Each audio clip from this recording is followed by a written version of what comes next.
manalangin, pag-aralan ng Biblia. Our Heavenly and Merciful Father God, thank you for giving us great opportunity to study your word. Ama namin nasa langit, mga baging, maraming salamat po sa inyong pagbibigay ng dakilang pagkakataon mo pag-aralan ng inyong salita. We believe that you are a creator and ruler of human history. Naniniwala po kami na ikaw po yung Diyos na lumikha at namumuno po ng kasaysayan ng tao.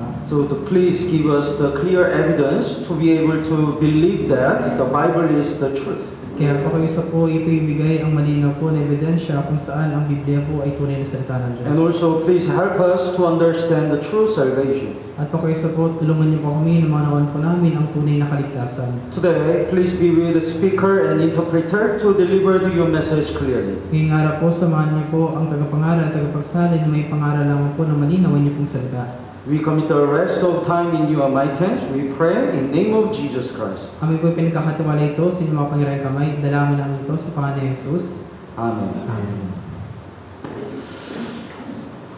For 2 days, we studied the creatures and the historical evidence. Kaya sa loob po ng 2 araw, ating pong napag-aralan yung mga nilalang at yung mga kasaysayan. When you look at the creatures, we cannot deny that everything is designed by God. Nung ating po nakita yung mga nilalang, hindi natin may tatanggi na lahat po ito ay dinisenyo ng Diyos. It means there must be designer and creator. Ibig sabihin ng ganito, meron ng disenyo at lumikha. And through the human history, God showed us that He is the ruler of human history. As pamagitan po ng kasaysayan ng tao, at pinakita po ng Diyos na siya po yung namamahala ng ating kasaysayan. So when the Adam and Eve committed sin, they were cursed and expelled from the Garden of Eden. Kaya nung sila Dan at Eva ay nagkasala, sila po ay sinumpa at pinalayas po doon sa halamanan ng Eden. And at the age of Noah, all the world became corrupted.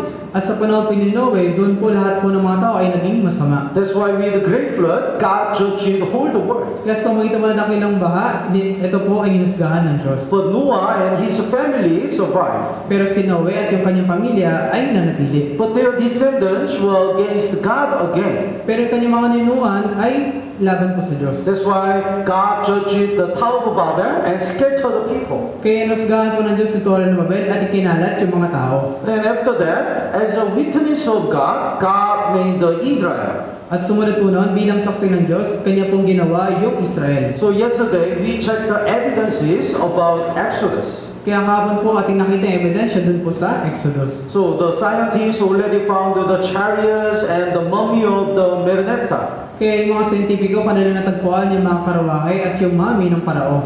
So when we study Bible, we really can believe that God is ruling over the world. Kaya nung ating pinag-aralan ng Biblia, atin pong nakita na yung Diyos po yung tunay na namamahala ng kasaysayan ng tao. And today, we're gonna check how God achieved the future things. At ngayon naman atin po makikita kung paano po ba isa sa katuparan ng Diyos mga bagay sa hinaharap. If God doesn't know what will happen in the future, we cannot believe Him as a God. Kasi kung hindi po alam ng Diyos kung ano yung mangyayari sa hinaharap, hindi po tayo pwede maniwala sa Kanya na siya po ay tunay na Diyos. Tama po ba? Oh. Thank you for answering. But the prophecy must be specific and clear. Pero dapat yung propesiya ay eksakto at malinaw. So, for example, I'm gonna prophesy. Halimbawa po kayo magpropesiya ng isang bagay. Next year, 2024, at least one day it rains. Sige, ganito. Sa sunod na to, sa 2024, sa isang araw, uulan po. Do you believe? No. At least one day. Sa loob na isang araw lang po You don't believe? Hindi po kayo naniwala. It's very easy to believe because at least one day it will rain. Napakadali po maniwala kasi sa loob po na isang araw, maaari pong umulan. Tama ba ba?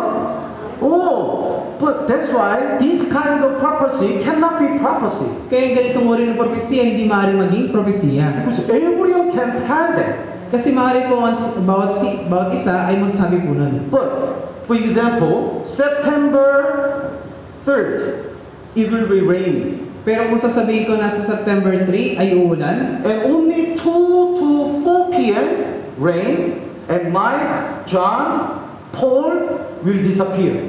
at sa loob lang po ng alas 2 hanggang alas 4 ng hapon uulan at si Mike, John at Paul ay mawawala In Santa Rosa. dito po sa Santa Rosa. Then, it is really difficult to believe. Kung ganun, napakahirap po itong paniwalaan. So prophecy must be like this specific, Kaya yung propesya ay maging dapat nito. exact. If it is not exact and clear, we cannot believe. We cannot say that is a prophecy. Eksakto po dapat at malinaw. Kasi kung hindi po tayo maniniwala sa propesya po na yun. But all the Bible, the prophecies in the Bible are written like this. Pero lahat po ng mga propesya na nasa Biblia ay ganito po ang pagkakasulat. Very clear and very detailed. Napakalinaw at napakadetalyado. So if God doesn't know what will happen in the future, we don't need to believe Him as a God. Kaya kung hindi po alam ng Diyos yung mangyayari sa inaharap, hindi po tayo dapat maniwala sa Kanya na siya ay Diyos. I showed the one video.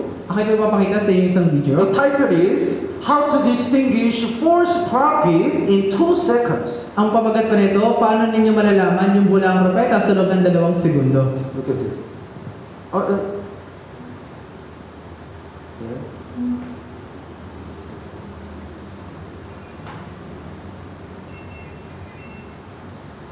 Alors, Jean-Fabien, vous êtes voyant, n'est-ce pas? Exactement, je prévois l'avenir. Hein? Tu l'as pas vu celle-là? Vous voyez, je vais voir. Pas besoin de long débat pour démystifier les charlatans.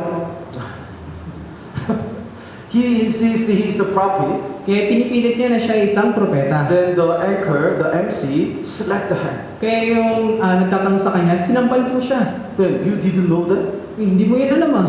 So it's not easy, it's not difficult to distinguish who is a real prophet. Kaya hindi po mahirap na malaman kung sino po yung di tunay na propeta. So Bible already talk about what will happen in the future in the Israel and in the world. Kaya yung Biblia po, kanya na pong sinabi kung ano yung mangyayari sa bansang Israel at sa mundo. And as God promised, God can give the blessing or curse to Israel. At kung paano yung pinangako ng Diyos, kanya pong binigyan yung bansang Israel ng pagpapala at sumpa. So yesterday we checked the evidence about past history. Kaya kahapon po ating nakita yung mga ebidensya na kasaysayan noon. And today we will see how God achieved the future prophecy. At ngayong araw naman, ating po makikita kung paano isa sa katuparan ng Diyos yung mga kasaysayan sa hinaharap. And also we will see how God blessed and cursed Israel. At atin din po makikita kung paano kung pagpapalain at susumpayin ng Diyos yung bansang Israel. So when the Israel got out of Egypt, God made the one covenant with Israel. Kaya anong inalis po ng Diyos yung bansang Israel doon po sa Ehipto, gumawa po siya ng tipanan sa bansang Israel. It's very simple. Israel, God said, Israel, if you obey me, I'll bless you. Ito po ay simple lang. Sinabi po ng Diyos, O Israel, kapag susunod ka, pagpapalain kita. If you disobey me, I'll curse you. Pero kung susuway ka, ikaw ay aking susumpain. So, based on this promise, Israel always have been ruled by God. Kaya base po sa tipanan na ito, ganito po pinamalaan ng Diyos yung bansang Israel. But when they killed Jesus Christ, they have been cursed for 2,000 years. Pero nung pinatay ng mga Israelita si Jesus, sila po ay isinumpa ng Diyos. But God promised the restoration of Israel at the end time. Pero ipinangako po ng Diyos yung pagpapanumbalik ng bansang Israel sa katapusan ng panahon. In order to prove that, God is still alive. Para mapatunayan na yung Diyos ay nanatili pa rin buhay. And at the same time with the restoration of Israel, all the last signs will happen according to the Bible. At kasabay ng pagpapanumbalik ng bansang Israel, lahat po ng mga tanda ng katapusan ay mangyayari din. And then Jesus promised to come again. At gayon din ipinangako po ng Jesus na siya ay muling babalik. And when He comes again, He promised to take the only saved people to heaven. At kanya ipinangako na pag siya'y bumalik, kanya pong kukunin lahat po ng mga ligtas na tao. It's called the rapture. Ang tawag po dito ay rapture. And unsaved people will be left behind. At yung mga hindi naman ligtas, sila po ay maiiwan. And they will enter the 7 years great At tribulation. sila po ay papasok sa 7 taon ng kapigatian. During that time, Antichrist will appear and force people to receive the 666 mark. Sa panahon na yun, si Antikristo ay magpapakita at kanyang pipilitin na yung mga tao ay palagay ng tanda. And during that time, as a Gentiles, we have no more chance to get salvation. At sa panahon na yun, bilang mga hintil, wala na po tayong pagkakataon pa na maligtas po. Actually, everything is already ready. Sa katunayan, lahat po ng mga bagay ay handa na. And most of the prophecies were already fulfilled. At lahat po ng propesiya ay isang tuparan na rin. So today, we're gonna learn these topics one by one. Kaya atin pong pag-aaralan yung mga paksa na ito isa-isa ngayong araw. In Leviticus and Deuteronomy, God made the covenant with Israel. Sa Leviticus po at Deuteronomio, dito po gumawa ng Diyos ng tipanan sa Israel. The verse 27, basahin po natin ng sabay-sabay. 3, 2, 1. Ang pagpapala kung inyong diringgin ang mga utos ng Panginoon ng Diyos na aking inutos sa inyo sa araw na ito. And isa pa po, 28, 3, 2, 1. At ang sumpa kung hindi ninyo diringgin ang mga utos ng Panginoon ninyong Diyos. Yes. So based on this promise, whenever Israel obey God, they become the strongest nation and blessed. Kaya base po sa pangako na to, sa tuwing susunod yung mga Israelita, sila po ay nagiging makapangyarihang bansa. But whenever they disobey God, even though they are strong, they always lose the battle. Pero sa tuwing sila isasaway sa Diyos, kahit sila po yung pinakamalakas, sila po ay isinusumpa. Because God cursed them. Kasi sinumpa po sila ng Diyos. So in the beginning, they obeyed well. Kaya nung umpisa, talagang sumusunod po sila palagi. But after Solomon, they disobeyed more and more. Pero pagkatapos po ni Haring Solomon, sila po ay paulit-ulit na sumuway. That's why Israel was divided into two nations, North Israel and South Judah. Kaya Israel ay nahati po sa dalawa, Hilagang Israel at yung Timog, Judah. But still they disobeyed. Pero patuloy sila sa pagsuway. So God sent the Assyria and destroyed the North Israel. Kaya pinadala ng Diyos yung Assyria at winasak po nito yung Hilagang Israel. But South Judah still disobeyed. Pero ito pong Timog Judah ay hindi pa rin sumunod. So by many nations it was conquered and persecuted. Kaya sa pamagitan ng maraming mga bansa, ito po ay sinakop at pinasa. And during this time, God kept sending His prophets for Israel to repent. At sa pagkakataon na yun, patuloy pa rin yung Diyos sa pagpapadala ng kanyang mga propeta para magsisi yung mga Israelita. Because even though Israel people committed sin, God really loved Israel. Kasi kahit gumagawa ng kasalanan yung mga Israelita, mahal pa rin sila ng Diyos. We have many mother and fathers group. Marami pa tayo dito mga nanay at mga tatay. Probably you understand that. Kaya sa tingin ko, naiintindihan niyo po yung bagay na yun. Even though our children makulit and disobey and we punish it, but we still love them. Kahit yung mga anak po natin, kulit, di sumusunod, pinapalo na natin, pero mahal pa rin natin sila. Tama po ba? Yes, we cannot forsake them. Kasi hindi natin sila may wawaksik. Like this, God couldn't forsake the Israel people. Kaya gaya din naman ito, hindi po may wawaksik ng Diyos yung Israelita. But Israelites kept killing the prophets. Pero ito pong mga Israelita, patuloy nilang pinapatay yung mga propeta. They didn't want to repent. Ayaw nilang magsisi. That's why God sent His only begotten Son, Jesus Christ, to Israel. Kaya kanya yung pinadala yung kanyang kaisa-isang anak na si Yeso Cristo sa Israel. But Israel people even killed Jesus Christ on the cross. Pero magiging si Jesus ay pinatay po ng mga Israelita. God's chosen people killed God's only begotten Son. Yung piniling bayan ng Diyos, pinatay yung kaisa-isang anak ng Diyos. We have to learn the lesson. Why did Israel reject Jesus Christ? Kaya kailangan natin matutunan yung aral, bakit ba pinatay o minaksi ng bansang Israel si Jesus? First reason is stubbornness. Yung una pong dahilan, katigasan ng ulo. Their heart was so stubborn. Yung puso nila talagang napakatigas. When Jesus rebuked their sins, they should have repent. Nung sinuway po ni Jesus yung kanilang mga kasalanan, dapat na po sila magsisi. Jesus said, even though you look holy, you are not holy. Sinabi ni Jesus, kahit mukha kang banal, hindi ka banal. You are a sinner. Ikaw ay isang makasalanan. That's why you have to repent and get salvation. Kaya kailangan mo magsisi at magkaroon ng kaligtasan. But their heart was so stubborn. Pero yung puso nila talagang napakatigas. If you say so, you insult us. Kung yan ang sinasabi mo, iniinsulto mo kami. Stop it. Tumigil ka. If you keep saying that, we're gonna kill you. Kung patuloy mo sasabihin niya, papatayin ka namin. Jesus kept rebuking them. Pero si Jesus patuloy silang But sinasaway. instead of repentance, they decide to kill Jesus Christ. Kaya sa halip na magsisi, sila pa yung desisyon na patayin si Jesus. Even these days, people are so stubborn. Kahit sa panahon natin ngayon talaga yung mga tao, ang tigas ng ulo. Once I says no, it's no until I die. Sa oras na sinabi kong hindi, hanggang sa mamatay ako, hindi. Once I'm Catholic, until I die, I'm Catholic. Sa oras na ako'y naging katoliko, mamamatay akong katoliko. Nobody can change me. Wala po ang sino makapagbabago sa akin. If we realize we are going to wrong way, we have to return. That's the wisdom. Kung atin po naunawaan na napatungo tayo sa maling daan, kailangan natin mag-iba ng daan. Here is Santa Rosa. Kaya ito po yung Santa Rosa. Santa Rosa. And before Santa Rosa, we have a what city? Kaya bago Santa Rosa, ano po muna yung sumunod na lungsod? B B-I-N-A-N. Binan. B-I-N-I-A-N.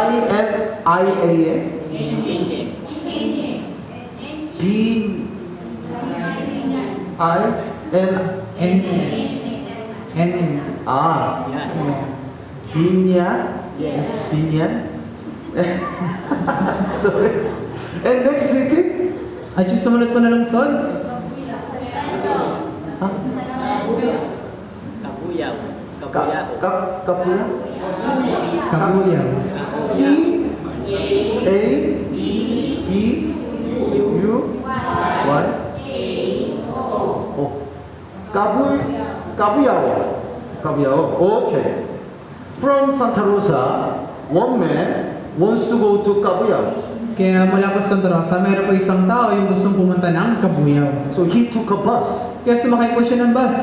But the way look unfamiliar. Pero yung dahil mukhang hindi pamilyar, So he asked the other passenger, where you go? kaya nagtanong siya sa ibang pasero, saan kayo pupunta? Then he said, I'm going to Binyan. At sinabi nila, kami ay pupunta ng Binyan. What? I'm going to Kabuyao. Talaga?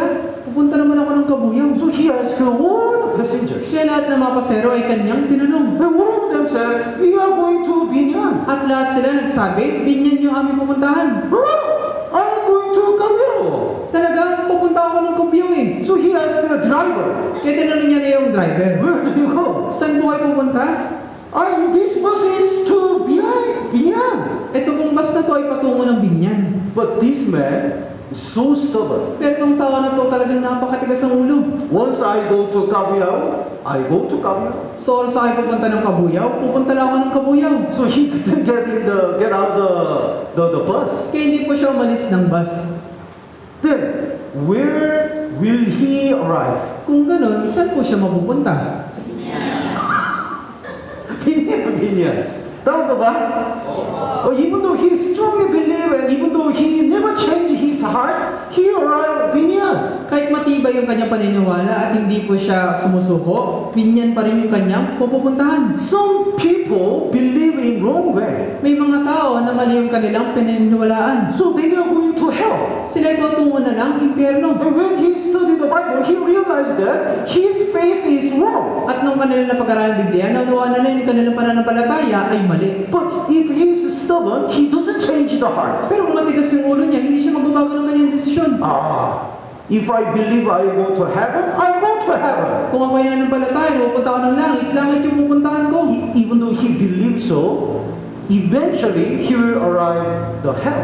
Kahit yung yun ang kanyang paniwalaan sa kalulian, ay mapupunta siya ng impyerno. So, when we realize we are going to wrong way, returning, that's the wisdom. Kaya kapag nawanawanan natin na mali na yung ating dinadaanan, yung pagpapalit ng daan, yun po yung karunungan. So, in order to get salvation, we have to throw out our stubbornness and we should be humble. Kaya para tayo magkaroon ng kaligtasan, kailangan nating iwaksi yung ating katigasan ng puso. And second, another reason why Israel killed Jesus Christ is because they are not interested in their spirit. At yung pangalawang bagay po kung bakit tinanggihan ng mga Israelita si Jesus, hindi po kasi sila interesado sa spiritual na bagay. When Jesus fed these people, so many people followed Jesus. Nung pinapakain po ni Jesus lahat ng mga tao na ito, marami pong sumusunod sa kanya. But after eating, when Jesus shared the word of God, all people left. Pero pagkatapos silang kumain, nung si Jesus ay magbabagi ng salita ng Diyos, lahat po sila ay umalis. They said,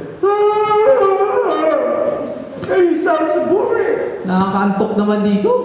All people left. Lahat po ng mga tao ay umalis. Even these days, people attend the church only for the physical blessing. Kahit sa panahon natin ngayon, yung mga tao ay pupunta ng church para sa physical na pagpapala. Panginoon, I need the money. I want to be healthy. Panginoon, kailangan ko ng pera, kailangan ko maging malusog. Please bless my family. Pakuisa po, pagpalain mo yung aming pamilya. But they are not interested in their spirit. Pero wala naman silang interes sa spiritual na bagay. So they don't pray for their salvation and their sins. Kaya hindi nila pinapanalangin ang kanilang kaligtasan at mga kasalanan. Lord, I'm a terrible sinner.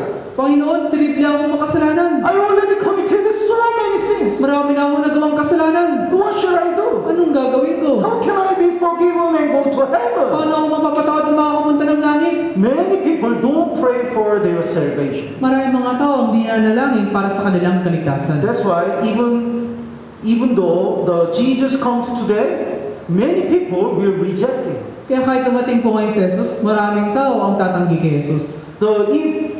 Think about it. If we give all the participants 1,000 every day, what will happen tomorrow? Pag-isipan po ninyo ito, paano kung magbibigay tayo ng 1,000 sa lahat ng mga dadalaw ngayong araw? Ano pang sa lapalagay ninyo? This hall will be full tomorrow. Palagay ko itong kwarto na ito ay mapupuno talaga. Pastor, you gonna give me 1,000? Really? Pastor, magbibigay ko po ba talaga ng 1,000? When they go back, they receive all 1,000. At kapag bago sila bumalik, sila ay makakatanggap ng 1,000. They are so excited and see you tomorrow. At sila po ay talagang nagmamadali at tuwang-tuwa. And they call all the friends and family. At kanilang tatawagin lahat ng kanilang kapamilya at mga kaibigan. You're gonna get the 1,000. Come. Makakuha kayo ng 1,000, tara dito.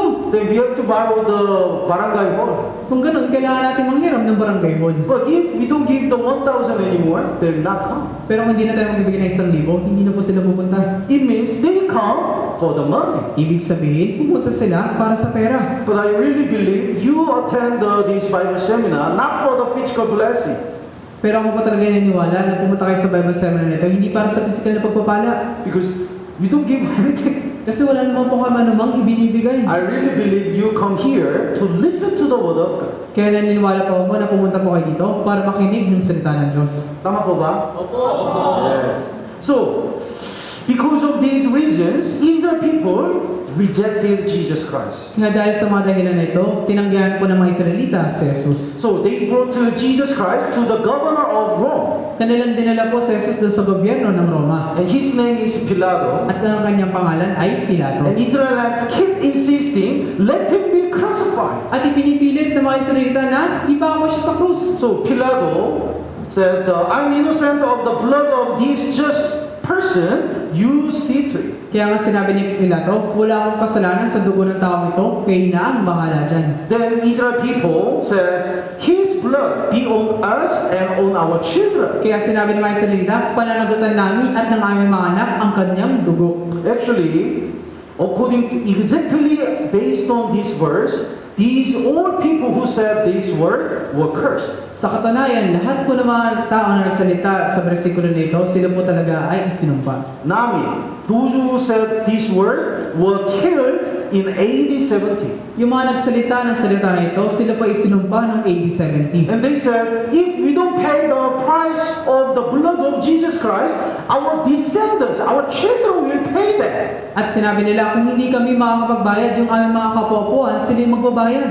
So, ng aming mga anak, as they said, these children have been cursed for 2,000 years. Kaya kung paano sinabi nila, yung kanilang mga kapopuan, sila po ay sinumpa sa loob ng 2,000 taon. Amazing thing is, Leviticus chapter 26 and Deuteronomy chapter 28 already prophesied how Israelite would be cursed. Ito po yung nakakamang bagay po dito. Sa Levitico, Kapitulo 26 at Deuteronomio, Kapitulo 28, eksakto po yung propesiya kung ano po yung mangyayari sa mga Israelita. These two books were written 3,500 years ago. Ito pong dalawang libro na ito ay naisulat po 3,500 years na yung nakakalipas. But these prophecies were fulfilled in front of our eyes. Pero ito pong mga propesiya na ito ay nangyari po sa harapan ng mga ating mga mata. So in AD 70, the Israel people were killed by the General Titus. Kaya noong AD 70, mga Israelita ay pinatay ni General Titus. And their children have been cursed for 2,000 years. At yung kanilang mga anak ay sinumpa sa loob ng 2,000 taon. But actually, before it happens, Jesus already gave the warning to Israel. Pero sa katunayan, bago mangyari itong sumpa na ito, si Jesus ay nagbigay na ng babala. That is Luke chapter 21. Yun po yung sa Lucas Kapitulo 21. Look at this. Tingnan po ninyo ito. The verse 41 and 42, would you read? Nang malapit na siya at nakita ang lungsod, ito'y kanyang iniyakan, na sinasabi, kung sa araw na ito ay alam mo sana ang mga bagay na tungo sa kapayapaan, subalit kayo'y nakakubli ito sa iyong mga mata. So when Jesus looked at Israel, the Jerusalem, he cried. Kaya nung tinignan po ni Jesus yung Jerusalem, siya po ay umiyak. Because Jesus already knew that if Israel killed Jesus Christ, he already knew how Israel would be cursed. Kasi alam na po ni Jesus kung siya ay patayin ng mga Israelita, terrible po yung mangyayari sa Israelita. So verse 43, basahin po natin ng sabay-sabay. 3, 2, 1. Sapagkat darating sa iyo ang mga araw na ang mga kaaway mo ay magtatayo ng buhok sa palibot mo at papaligiran ka at gigibitin ka sa bawat panig. Yes. As Jesus prophesied, when the Roman soldiers, General Titus, invaded Jerusalem, they made the embankment. Kaya kung paano pong iperpresiya ni Jesus yung mangyayari po dito, nung sinakaw po ng mga Romano, ito pong Jerusalem, sila po ay gumawa ng mga bangkero. Jerusalem city is in the high mountain. Ito pong lungsod ng Jerusalem ay nasa taas po ng bundok. So Roman soldiers couldn't enter. Kaya yung mga Romanong sundalo ay hindi po makapasok. So they sieged the Jerusalem city, Kaya kanila itong pinalibutan and then they built up the embankment. at gumawa po sila ng mga bangkero. So as Jesus said. Ito po ay kung paano sinabi ni Jesus. And verse 44, let's read it together. 3, 2, 1. At ibabagsak ka sa lupa, ikaw at ang iyong mga anak na nasa iyo. Sa iyo hindi sila mag-iiwan ng bato sa ibabaw ng kapag-bato, sapagkat hindi mo kinilala ang panahon ng pagdalaw sa iyo. When the Roman soldiers invaded Jerusalem, there was a rumor. Nung sinako po ng mga Romanong sundalo, ito pong Jerusalem, meron pong usap-usapin. Under the temple, Jewish people hide the gold. Sa ilalim ng templo ng Jerusalem, doon po tinatago ng mga Hudyo yung kanilang mga ginto. So they destroyed all the temple and lift up. Kaya kanilang winasak yung buong templo at inalis yung mga bato. Exactly as Jesus said, they will not leave in you one stone upon another. Eksakto pong sinabi ng Jesus, sa iyo hindi sila mag-iwan ng bato sa ibabaw ng kapwa-bato. But Jesus already knew that. That's why he want the Israel people to run away. Pero ito po ay alam na ni Jesus, kaya ninais si Jesus na tumakbod na papalayo yung mga Israelita.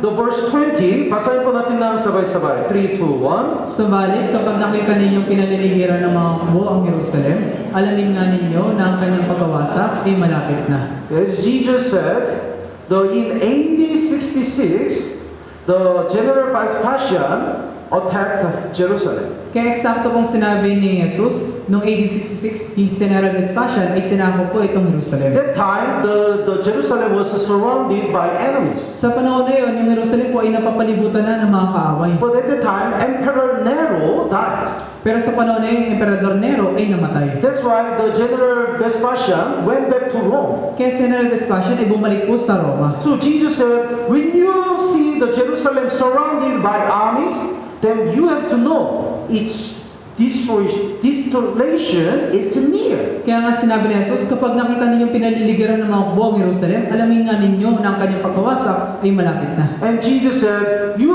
when you look at this, you have to run away. Don't come back. At sinabi ni Jesus, kapag nakita ninyo, kailangan ninyong tumakbo at huwag na bumalik. So verse 21, would you read? Kaya't ang mga nasa Judea ay dapat tumakas patungo sa mga bundok, at ang mga nasa loob ng lungsod ay lumabas, at ang mga bansa na nasa labas ng lupain ay huwag pumasok doon. So people who believed the Jesus word ran away at that time. Kaya yung mga taong naniwala sa sinabi ni Jesus, sila po ay tumakbo talaga. But those who don't believe this Jesus word, they still stayed in the Jerusalem. Pero yung mga hindi naniwala kay Jesus, sila po ay nanatili doon sa loob ng Jerusalem. Then after 4 years, the Vespasian became the emperor and sent his son, General Titus, to conquer Jerusalem again. Kaya pagkatapos ng 4 na taon, si General Vespasian ay naging emperador, kaya kanyang pinadala yung kanyang anak na General Titus para sakupin yung Jerusalem. That day is the judgment day. Kaya yung panahon na yun po yung araw ng paghuhukom. And the verse 22, basahin po natin ng sabay-sabay. 3, 2, 1. Sapagkat ito ang mga araw ng paghihiganti upang matupad ang lahat ng mga bagay na nasusulat. Yes. Ang lahat ng mga bagay indicates the curse in Leviticus and Deuteronomy. Kaya ang lahat ng mga bagay, ito po ay nagpapatungkol sa sumpa doon sa Levitico at Deuteronomio. So these all the curses in the Leviticus and Deuteronomy were fulfilled in AD 70 in that day. Kaya lahat po ng mga sumpa na nasa Levitico sa Deuteronomio ay naisa katuparan noong AD 70. Leviticus chapter 26, basahin po natin ng sabay-sabay. 3, 2, 1. At kakainin ninyo ang laman ng inyong mga anak na lalaki, at kakainin ninyo ang laman ng inyong mga anak na babae. Yes, it means you will eat your children. Kaya ibig sabihin ito, kakainin ninyo yung mga anak. Have you eaten your children? Nakain niyo na po ba yung mga anak? Come. I'm hungry. Oh, halika dito, nagugutom na ako. Even though we die, we never eat our children. Kahit mamatay tayo, hindi natin kakainin yung ating mga anak. Israel people also thought so. Kaya yung mga Israelita, ganun din yung kanilang naisip. God, will we eat our children? No way, it will not happen. Diyos, kakainin mo talaga namin yung mga anak, hindi yan mangyayari. But in AD 70, when they killed Jesus Christ, this curse was fulfilled. Pero noong AD 70, nung pinatay nila si Jesus, ito po ay nangyari. When the Roman soldiers sieged the Jerusalem, they didn't have a food. Nung napaligiran na po ng mga Romanong sundalo itong Jerusalem, wala na po silang pagkain sa loob. At that time, they survived by eating their children. Sa panahon na yun, sila po ay nakatagal sa pamagitan ng pagkain sa kanilang mga anak. So historian Josephus wrote what happened in his book. Kaya ito po si historia na si Josephus, kanya isinulat kung ano yung nangyari sa loob ng Jerusalem. He says one mother slew the baby Kanya pong sinabi, yung isang nanay, kinuha niya yung kanyang anak, and roasted the half and ate at kanyang niluto yung kalahati at kinain, and hide the another half. at itinago yung kalahati. These kind of things often happen. Itong mga bagay nito ay madalas na nangyari. So exactly as God cursed Israel, Israel was cursed. Kaya kung paano eksakto isinumpa ng Diyos yung Israel, sila po ay isinumpa. And Deuteronomy chapter 28, basahin po natin ng sabay-sabay. 3, 2, 1. Magdadala ang Panginoon ng isang bansang laban sa iyo mula sa malayo, mula sa katapusan ng lupa. Nagaya ng paglipad ng agila, isang bansa ang ikay hindi mo naunawaan. Your enemy will come like an eagle. Kaya yung kalaban mo ay paparating na gaya ng isang agila.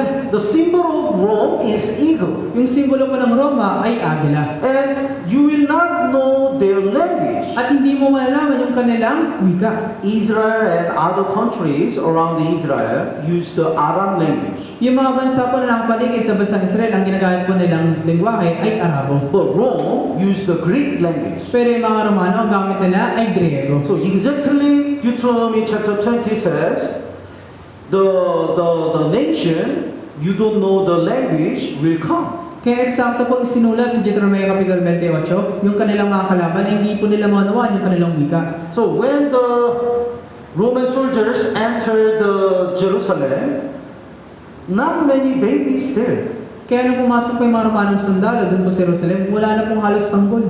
because Israel people ate their children. Kasi yung mga Israelita, hinain na po nila yung kanilang mga anak. So General Titus got really crazy and angry. Kaya mismo po si General Titus ay nabaliw at nagalit. These people are not wanting to live. Itong mga tao na to ay hindi narapat mabuhay. Kill them all. Patayin niyo silang lahat. That's why 1.1 million people died. Kaya 1.1 na mga Israelita yung namatay. And then rest of the people, the Rome wants to sell them as a slave to Egypt. At yung mga natirang tao, nais po silang ibenta ng mga Romanong sundalo bilang mga alipin doon po sa Ehipto. Because there is the slave market in Egypt. Kasi meron po itong bentahan ng mga alipin. But Egyptian didn't want to buy the Israel people. Pero yung mga Ehipto, ayaw nilang bilhin yung mga Israelita.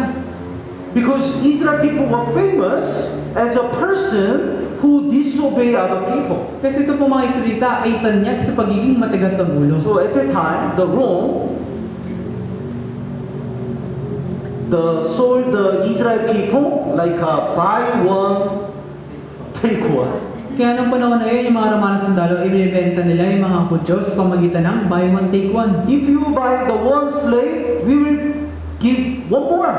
Kung bibili ka ng isang alipin, bibigyan ko pa namin ng isa. But still, Egyptian didn't want to buy. Pero yung mga Ehipto, ayaw pa rin nila itong bilhin. So Rome brought this slave to the Rome. Kaya itong mga Romano, kanilang dinala yung mga alipin dun sa kanilang bansa. So that prophecy is Deuteronomy chapter 28 verse 68. At yung propesya na yun ay ito pong Deuteronomio, Kapitulo 28, versikulo 6-8. Basahin po natin ng sabay-sabay. 3, 2, 1. Pababalikin ka ng Panginoon sa Ehipto sa pamagitan ng mga barko na sa daan ay akong sinabi sa iyo, hindi mo na muling gagawin. At doon ipagbibili ninyo ang inyong mga sarili sa mga kaaway bilang aliping lalaki at babae at hindi kayo bibilhin ng sinuman. Yes, they'll sell you to your enemies as a male and female slaves. Buy one, take one. Doon ipagbibili ninyo ang inyong mga sarili sa mga kaaway bilang aliping lalaki at babae. Buy one, take one. But no one will buy you. At hindi kayo bibili ng sinuman. That's why when the Rome brought to the Israel people as a slave to the Rome,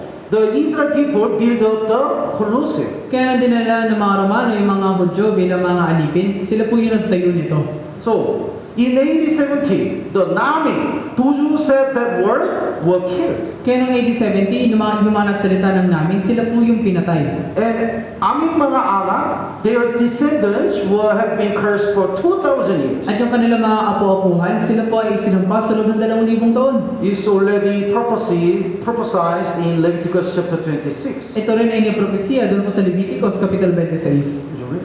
Gagawin kong ilang ang lupain at ang inyong mga kaaway na nakatira roon ay magtataka. Kaya aking kakalat sa mga bansa at pagbubunutan ko kayo ng tabak sa ulan ninyo. At ang inyong lupain ay magiging isang ilang at ang inyong mga lungsod ay basurahan. So it means you will be scattered. Kaya ibig sabihin ito, kayo ay ikakalat. And wherever you go, you will be killed. At saan man kayo pupunta, kayo ay papatayin. And your even land will be desolate. At inyong lupain ay magiging isang ilang. These all the word were fulfilled in the history of Israel. Lahat ng mga salita nito ay nangyari sa kasaysayan ng Israel. So in AD 135, King Hadrian declared that Israel people cannot live in their own land. Kaya noong AD 135, idineklara ni Haring Adrian na yung mga Israelita ay hindi maaari manirahan sa kanilang lupain. So wherever they were scattered, they are called the cursed, the sons of Satan. Kaya saan man sila dalhin, ang tawag sa kanila, sila yung mga isinumpa ni Satanas. So they were killed and persecuted. Kaya sila ay pinatay at inusig. So the history of Israel is the suffering history. Kaya yung kasaysayan ng Israel ay kasaysayan ng pagdurusa. Pinatay, pinatay, pinatay. So it's especially in the Second World War by Adolf Hitler, 6 million people were killed. At lalo na noong ikalawang digmaang pandaigdig, 6 na milyon yung mga napatay ng mga Hudyo sa pamagitan ni Adolf Hitler. 6 million. I think some people cannot imagine how much huge number. 6 po na milyon. Tingin ko ibang tao hindi po maisip kung gaano to karami. If you want to kill the 6 million people, you have to kill the every day. One day you kill the 3,000 people every day for 5 years. Kaya kung gusto ninyo makapatay ng 6 na milyon ng mga tao, dapat bawat araw 3,000 yun yung papatayin araw-araw. So today you kill the 3,000 people, Kaya ngayong araw pumatay kayo ng 3,000, and next day 3,000 at again, sumunod na araw 3,000 ulit, and for 5 years. at sa loob ng 5 taon. So that's a huge number. Kaya talaga napakalaking bilang po nito. Israelites were killed like this Yung mga Israelita, ganito po sila pinatay. because they reject the love of Jesus. Kasi kanilang tinanggihan yung pag-ibig ni Jesus. So Adolf Hitler, Nazis gathered the Israelites in the Auschwitz prison camp. Kaya sa Adolf Hitler, kanya pong tinipon yung mga Hudyo dito po sa Auschwitz prison camp. And when they enter, they make the two groups. At nung sila ay pinasok, sila po hinati sa 2 grupo. Those who can work, those who cannot work. Yung nakakapagtrabaho at hindi nakakapagtrabaho. Those who cannot work go to the shower room. Yung mga hindi nakakapagtrabaho, sila po ay dinadala dun sa shower room. They thought they gonna take a shower. Iniisip nila na sila ay papaliguan. But when they are naked and ready to take a shower, the poison gas comes out. Pero nung sila ay nakahubad na at handa na maligo, yung mga poison gas ay bumagsak. That is the poison gas, Ziglo B. Yun po yung poison gas, Zigno B. Ziglo, by one can, they can kill the 1,000 people. Kaya ito pong Zigno B sa loob ng isang lata lang, kaya nila makapatay ng 1,000 mga tao. This is gas room. Ito po yung gas room. In the world, there is the scratch. Ito po sa mga padala na to, mayroong mga kalmot. They scratch it because it is so painful. kinakalmot nila ito kasi napakasakit. That's why after they died, when the German soldiers opened the door, most of them didn't have a nail. Kaya pagkatapos silang patayin, pagkatapos buksan to ng mga German soldier, kanila nakita yung kanilang mga daliri ay halos wala ng buho. And every day they burned the dead body. At araw-araw kanilang sinusunog yung mga labi. And when they entered the prison camp, they slept in this kind of room for a few weeks. At kapag papasok sila ng prison camp, ganito po yung kanilang tinutulugan. And then they moved to another room. At sila ililipat sa ibang kwarto ulit. And then they moved to another room. At sila ililipat ulit ng panibagong kwarto. So in the Auschwitz prison camp, this kind of room is like a hotel to them. Kaya sa prison camp na ito ay mukha na po itong hotel para sa kanila. Their life was so miserable. Kaya yung buhay nila ay talagang naging miserable. And if they cannot work anymore, they were hung dead. At kapag hindi na sila makapagtrabaho, sila ay bibitayin. And they are shot dead. At sila ay babarilin. Some people commit suicide. Yung ibang tao nagpakamatay na lang. Because their life was too hard. Kasi yung buhay nila ay talagang napakahirap. And German doctor tested the Jewish people. At yung mga German doctor, kanilang sinusuri yung mga Hudyo. So even though he is awakened, the German doctor cut the lung and the check. Kaya kahit ito ay buhay, hinahati nila yung kanyang baga at sinusuri. Cut the brain and check. At hinahati yung utak at tinitingnan. So this is the bed for German doctor to test the Jewish people. Kaya ito po yung lugar kung saan nagsusuri yung mga German doctor. This is history. Ito po ay kasaysayan. It's not man-made story. Ito ay hindi gawang tao lang. When God cursed people, people are cursed. Nung isinumpa ng Diyos yung mga tao na to ay isinumpa. When God decided to judge people, God judged people. Kapag nag-desisyon yung Diyos sa hukuman niya yung mga tao na to, kanya ay silang hukuman. The Isaiah chapter 3 verse 17, would you read? Kaya't sasaktan ng Panginoon ang baon ng ulo ng mga anak ng babae ng Zion at ilalantad ng Panginoon ang kanilang mga lihim na bahagi. So, Sa araw na iyon ay the verse 17. So, it means you will be naked. kaya ibig sabihin ito, kayo ay humubaran. This is the room for Jewish women to take off the clothes before they die. Kaya ito po yung kwarto kung saan naguhubad yung mga Hudyo na babae bago ko sila patayin. So when they die, they take off the clothes. Kaya kapag bago ko sila patayin, hinubad yung kanilang mga damit. And verse 18, basahin po natin ng sabay-sabay. 3, 2, 1. Sa araw na iyon ay aalisin ng Panginoon ang mga hiyas ng kanilang mga paa at ang mga hiyas ng ulo at ang mga pahiyas na may hugis ng kalahating buwan. Yes, it means your enemy will take away your jewelry. Ibig sabihin ito, yung mga kaway, kukunin niyo yung mga alahas. When the German soldiers check the tooth, if the Jewish people have the golden teeth, they pull out. Kapag titingnan ng mga sundalo yung ngipin ng mga Hudyo, kapag may nakita silang ginto, kanila itong aalisin. And German soldiers made the golden bar. Kaya itong mga German soldier nito, gumawa sila ng mga ginto. And next verse 24, basahin po natin ng sabay-sabay. 3, 2, 1. Sa halip na mainam na pabango ay kabuluhan. Yes, up to that. So, it means you will smell the smell of dead body. Ibig sabihin, maamoy nila yung amoy ng bangkay. Have you smelled the dead body? Naamoy niya na po ba yung amoy ng bangkay? We don't have a chance because we bury or burn. Wala po tayong pagkakataon kasi diba, inilibing natin to agad o sinusunog. Tama po ba? But that time, in the beginning, the soldiers burned the dead body. Pero nung panahon na yun, nung una, yung mga labi ay sinusunog ng mga German soldier. Every day, 3,000, 4,000, every day, so many people die. Pero araw-araw, 3,000, 4,000, marami pong na namamatay. That's why they couldn't burn all the dead body. Kaya hindi nila masunog lahat ng mga labi. That's why they just threw the dead body in the field. Kaya kanilang itinatapon yung mga bangkay sa tabi-tabi. When they were rotten, it's so smelly. At kapag sila nabubulok na, ito talaga ay napakabaho. That's why verse 24, the first part, instead of the sweet smell, there will be the stench. Sa halip na may inaw na pabango, ay kabulukan. And the next part, yellow part, would you read? Sa halip na ayos sa buhok, ay kakalbuhan. Yes. Instead of the well-set hair, baldness.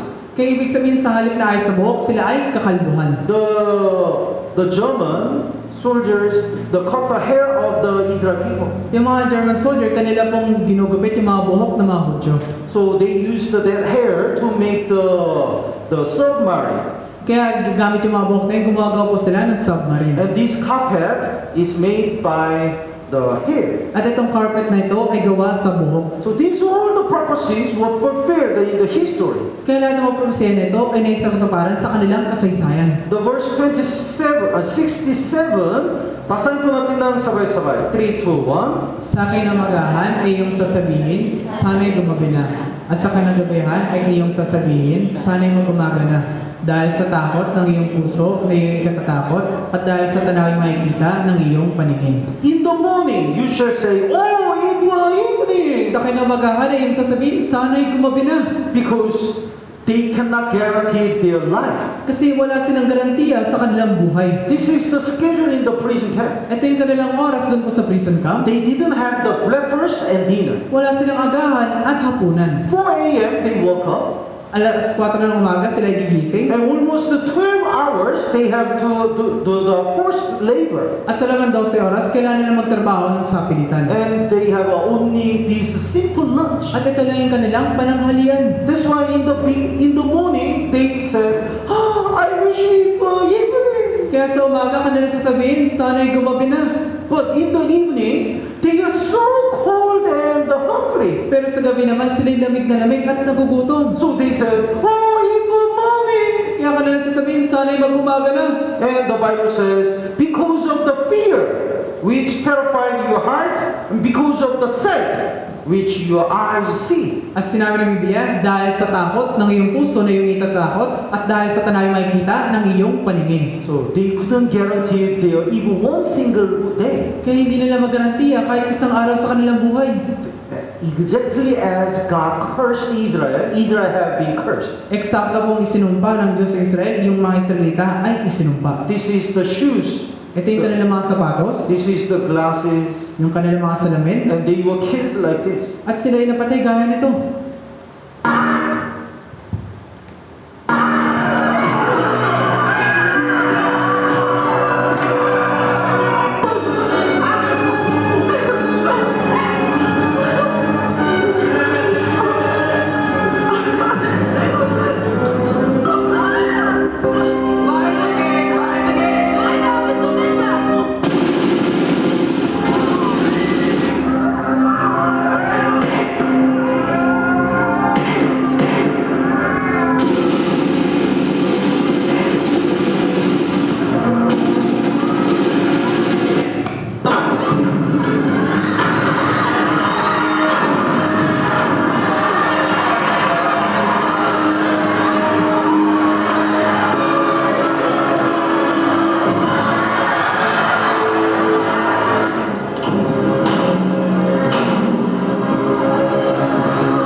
Dachau.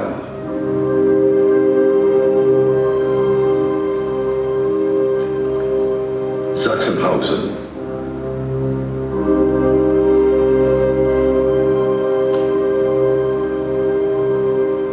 Flossenburg.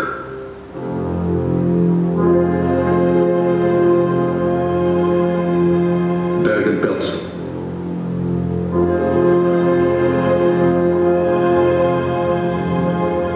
Mauthausen.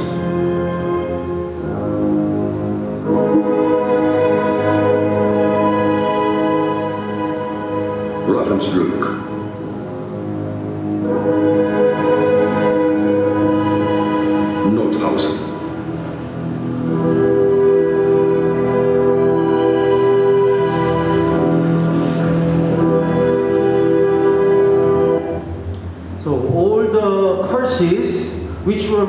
the 3,500 years ago were fulfilled in these days.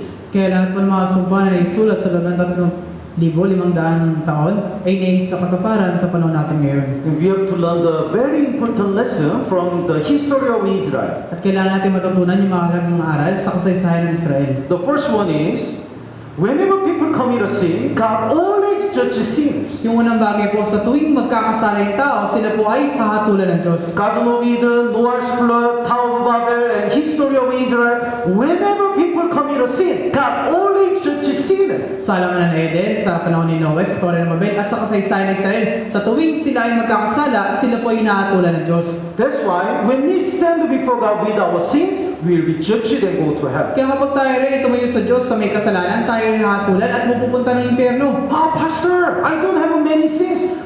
Maybe few sins. Pastor, hindi naman maraming kasalanan ko, kaunti lang. I don't have a big sins, just small sins. Wala po akong malaking kasalanan, maliit lang. It doesn't matter. If you have one single sin, it's enough to go to hell. Hindi po yung mahalaga kahit isang kasalanan, sapat na yun para mapunta ka ng impyerno. God will check us whether we have a sin or not. Kaya susuriin ng Diyos kung mayroon ka bang kasalanan o wala. As long as we have a sin, even one single sin, we're gonna go to hell. Kahit isang kasalanan lang ang meron tayo mapupunta ng impyerno. That's why we have to get salvation according to the Bible. Kaya kailangan natin magkaroon ng kaligtasan alinsunod sa Biblia. And another lesson is the biggest sin before God is rejecting the love of Jesus. At yung isa pang mahalagang aral, yung pagtanggi sa pag-ibig ng Diyos. So when the Israel people reject the love of Jesus, they have been cursed 3,000 years. Kaya sa tuwing tatanggihan ng mga Hudyo yung pag-ibig ng Diyos, sila ay sinumpa. Basahin po natin ng sabay-sabay, 3, 2, 1. Sapagkat kung ginagawa nila ang mga bagay nito, kapag ang punong kahoy ay sariwa, ano mangyayari kapag ito ay tuyo? Here are green wood and the dry wood. Kaya ito yung sariwang puno at tuyong puno. Actually, green wood indicates Israel and dry wood is a Gentile. Sa katunayan, yung sariwang puno ay nagpapatungkol sa Israel at yung tuyong puno ay sa mga hintil. All of us are Gentiles, dry wood. Lahat po tayo mga hintil, mga tuyong puno. Then, which wood is burned well? Kung ganun, anong puno yung mas mabilis masunog? Green wood, dry wood? Yung sariwa o yung tuyo? Tuyo. Yes. So it means when we reject the love of Jesus, we will be punished much worse than the punishment to Israel. Kaya ibig sabihin po nito, kapag tayo, yung tumanggi sa pag-ibig ni Jesus, mas sigit na terrible yung sumpa na naghihintay sa atin. That's why Jesus said, if they do these things in the green wood, what will be done in the dry? Kaya sinabi ni Jesus, sapagkat kung ginagawa nila ang mga bagay na ito, kapag ang puno kaya sariwa, anong mangyayari kapag ito ay tuyo? If, as a Gentiles, if we reject the love of Jesus, we're gonna go to hell. Kung tayo mga hintil ay tumanggi sa pag-ibig ni Jesus, tayo mapupunta ng impyerno. So all the verses were fulfilled in the history. Kaya lahat ng mga bersikulo ay nasa katuparan sa kanilang kasaysayan. But at the end time, God promised the restoration of Israel. Pero sa katapusan ng panahon, ipinangako pa ng Diyos si pagpapanumbalik sa bansang Israel. Let's continue after stretching. Kaya tayo po muna magunat-unat. Would you follow to the front, to the right, to the left, to the back, and shout. And massage to the right person. Masahin Right po yung nasa kanan. Oh. And left side. Left Yung nasa kaliwa. No. Okay. Tama na po, tama na. At the end time, why did God promise the restoration of Israel? Kaya sa katapusan ng panahon, bakit kaya ipinakaw ng Diyos nagpapanumbalik sa bansang Israel? Because when the people look at the destruction of Israel, they thought God is dead. Kasi nung nakita ng mga tao na yung bansang Israel ay wasak na, inisip nila na yung Diyos ay patay na. Oh, Israel is God's chosen people. O itong Israel ay piniling bayan ng Diyos. But they were cursed. It means God is dead, their protector is dead. Pero sila ay sinumpa, tingin ko yung Diyos nila ay patay na. That's why, in order to prove that God is still alive, God promised the restoration of Israel. Kaya para mapatunayan na yung Diyos ay buhay pa, kanyang ipinangako yung pagpapanumbalik sa bansang Israel. So verse 20, would you read? Ngunit nang sila'y dumating sa mga bansa, saan man sila dumating, kanilang nalabastangan ang aking banal na pangalan sa pagsasabi ng mga tao tungkol sa kanila. Ang mga ito, ang bayan ng Panginoon, ngunit kailangan nilang lumabas sa kanyang lupain. Yes, they profaned my holy name. It means they thought God is dead. Kanilang nalabastangan ang aking banal na pangalan, ibig sabihin, iniisip nila na yung Diyos ay patay na. So through the restoration of Israel, God wants this nation shall know that I'm the Lord. I'm still alive. Kaya sa pamagitan ng pagpapanumbalik sa bansang Israel, dito ko yung sinabi, malalaman ng mga bansa na ako ang Panginoon na buhay. Yes. So God made the Israelite independent first. Kaya ginawa ng Diyos sa bansang Israel na may kasarilan. So this is the Israel land. Kaya ito po yung lupain ng Israel. Since Israel people scattered all around the world, almost 2,000 years, many nations occupied this land. Kaya wala nang sila ikinalad sa lahat ng parte ng mundo. Itong lupain na ito ay walang nakatira sa loob ng 2,000 taon. And in the Second World War, the Palestinians stayed in this land. At noong ikalawang digmaang pandaigdig, yung mga Palestino ay nanatili sa kanilang lupain. Then secretly, Israel people go to the some land. At nang palihim, yung mga Israelita ay bumili ng ilang lupain doon. And one day, they declared, now from this land is Israel. At isang araw, kanila na lang dineklara ng bigla, ang lupain nito ay pagmamayari na ng Israel. So May 14, 1948, Israel people gathered in their land and declared that Israel is independent. Kaya noong May 14, 1948, sila ay nagtipon at kanilang sinabi, itong bansang Israel ay meron ng kasarilan. Long time ago, Spanish stayed in the Philippines, Di right? ba matagal ng panahon yung ang mga Espanyol ay nanatili sa ating bansa? What if they insist that from now this is not the Philippines, Spain now? Paano kung sasabihin nila itong lupain na ito hindi na pagmamayari ng Pilipinas, ito ay pagmamayari na ng Espanya? Can you agree? Papayag ba kayo? You take our land. O sige, sa inyo na to. Can you agree? Papayag kayo? The president will start the war. Maaaring ating presidente ay mag-umpisa ng digmaan. What are you talking about? Anong pinagsasabi mo? Palestine also said, this is Palestine. Kaya yung mga Palestino, ganito rin kanila sinabi, ito ay pagmamayari ng mga Palestino. Then Israel said, no. This is Israel now. Pero sinabi ng mga Israelita, hindi, ito ay pagmamayari na ng Israel. Amazing thing is, the England, France, America admit that the independence of Israel. Pero namang bagay dito, yung England, France at America, sila ay sumuporta dun sa pagkakasarinlan ng bansang Israel. So newspaper says, state of Israel is born. Kaya sinabi sa dyaryo, yung estado ng Israel ay ipinanganak. Suddenly, one nation comes out in the world. Bigla na lang sumulpot yung isang bansa sa mundo. So here, this is the world map before Second World War. Kaya ito po yung world map bago yung ikalawang digmaang pandaigdig. Can you see Palestine? Nakikita niyo po ba yung Palestine? There is such a nation like Israel in the world. Kaya wala pong bansang Israel sa mundo na yon, ng panahon na yon. But after Second World War, can you see Israel? Pero ang pagkalasan ng ikalawang digmaang pandaigdig, nakikita niyo na po Israel? Yes. Israel suddenly appeared in the world. Yung Israel ay bigla na lang sumulpot sa mundo. So all people got surprised. Kaya lahat ng mga tao ay nagulat. And all the Israel people who scattered around the world are returning to Israel. At lahat ng mga Israelita na ikinalat ay bumalik.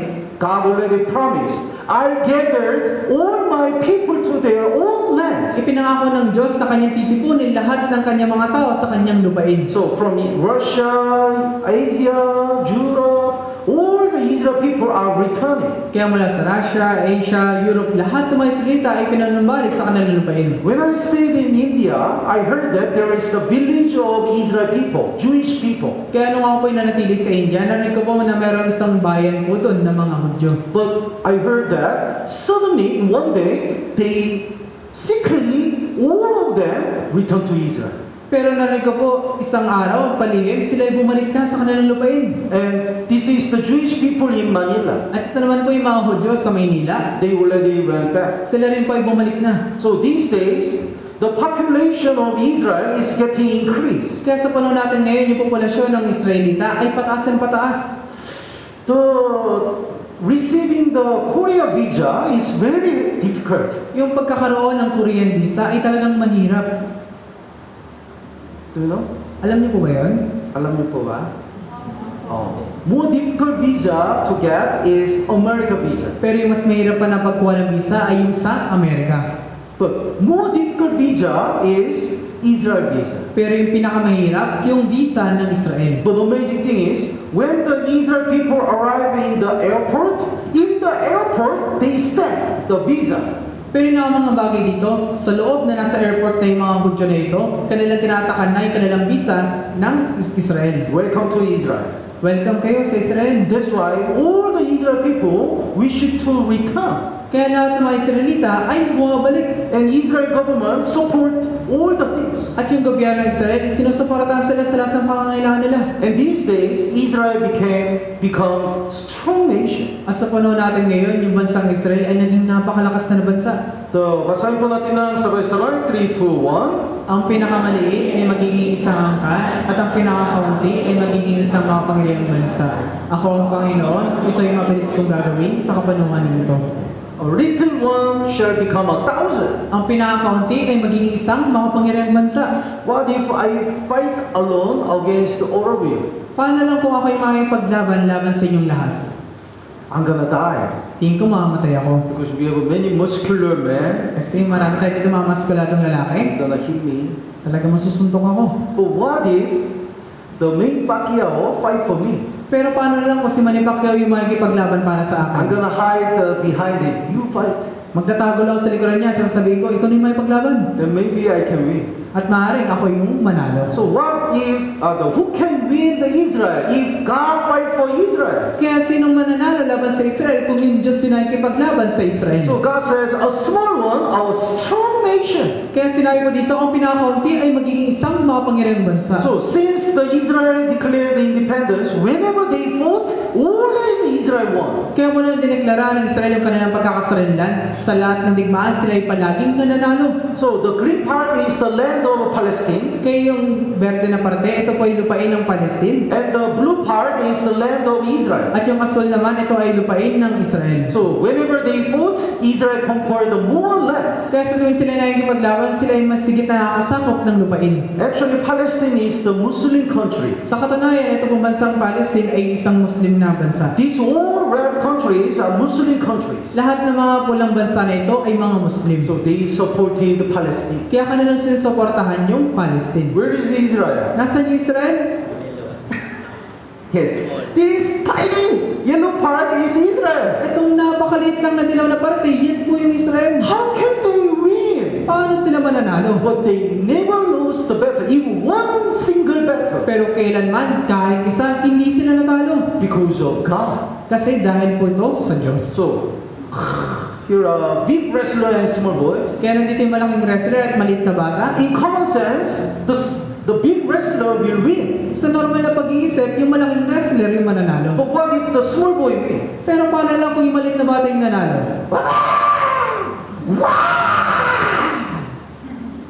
Then all people will get surprised. Kaya lahat ng mga tao ay tiyak na magugulat. What happened? Anong nangyari?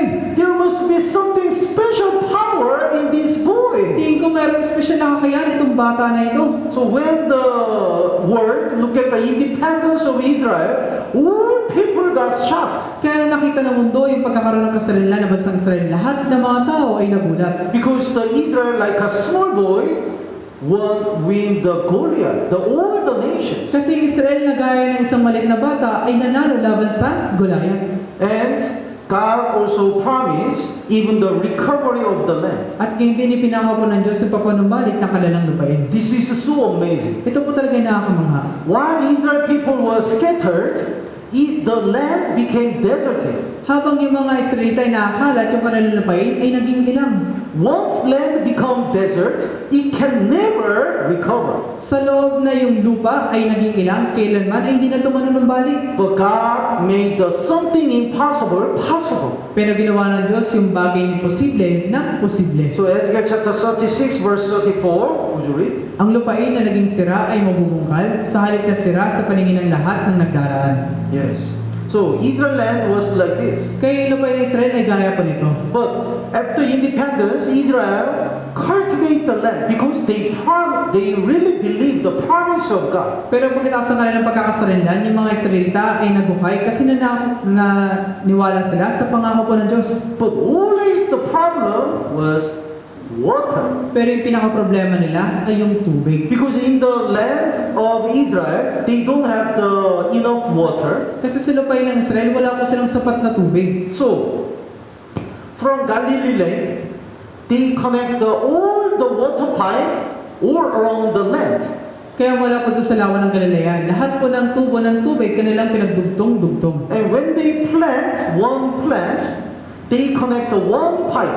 At kapag sila ay nagtatanim ng isang halaman, kanilang dinudugtong yung isang tubo. Because otherwise, for some hours, it already died. Kasi kung hindi, sa loob na ilang oras, ito ay mamamatay. And there is the small ball. At meron itong maliit na butas. And according to the time, setting time, the water dropped. At base sa itinakdang oras, yung tubig ay papatak. So that's the best way to save the water and the plant. Kaya yung pinakamagandang paraan para makapagtipid ng tubig at makapagtanim ng halaman. In these days, Israel is famous of the fruits and the flower and many vegetables. At sa panahon natin ngayon, yung bansang Israel ay tanyag na sa pagtatanim ng mga gulay at mga halaman. It's so amazing. The land of Egypt is still barren. Kaya ito pinakamangang bagay, yung lupain ng Ehipto ay tuyo pa rin. But from Israel, it's green. Pero mula sa Israel ay berde na.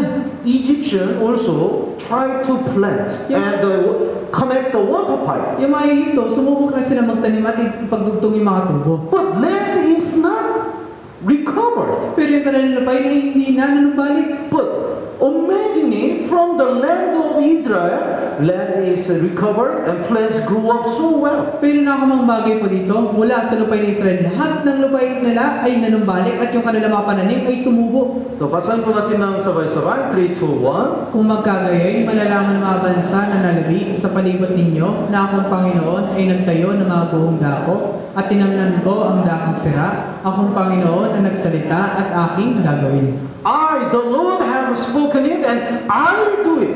Akong Panginoon ang nagsalita at aking gagawin. So who made the desolate land the fertile land? Kaya sinong gumawa ng ilang na lupain na natatanan na?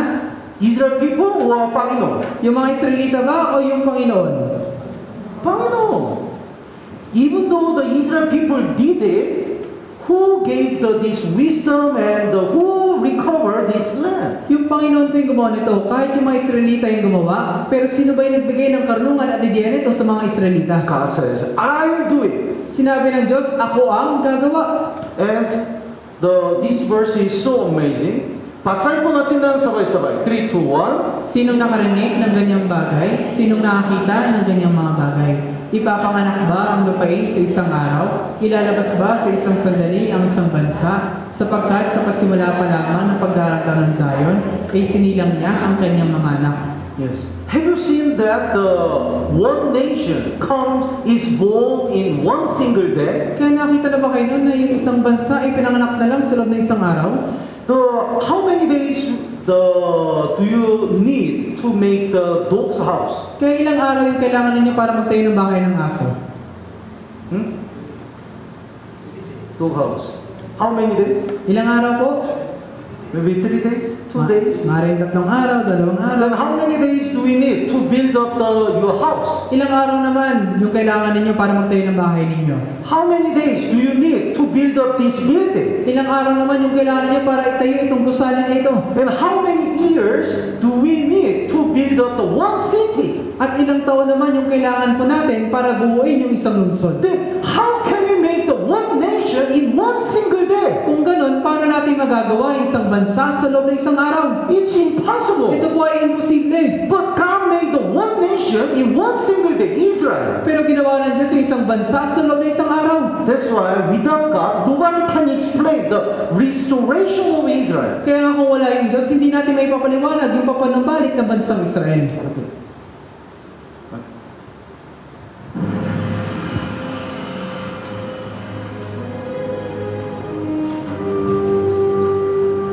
It was Israel's darkest hour.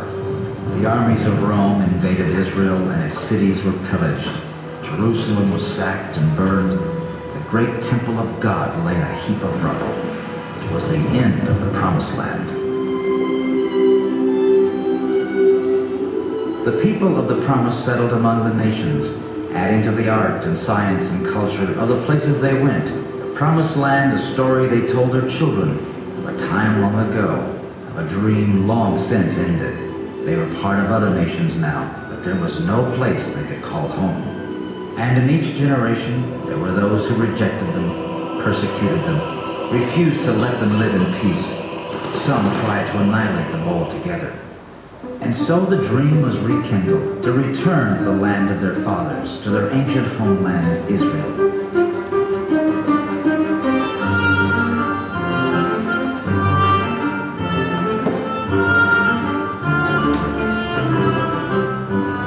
Against incredible odds, they carved new lives out of the wilderness and built a new nation on its ancient foundations. And on May 14, 1948, they gathered here in Tel Aviv's Art Museum as David Ben-Gurion, Israel's George Washington, declared the reborn state of Israel. In that moment, ancient prophecies were fulfilled. 2,000 years of Jewish prayers were answered, and a miracle of survival and achievement had just begun.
More amazing thing is, when the Israel is independent, God promised to give the two blessings. Kaya masigit pa namang bagay, nung nanumbalik yung bansang Israel, ipinangako sana ng Diyos yung dalawa pang pagpapala. Would you read?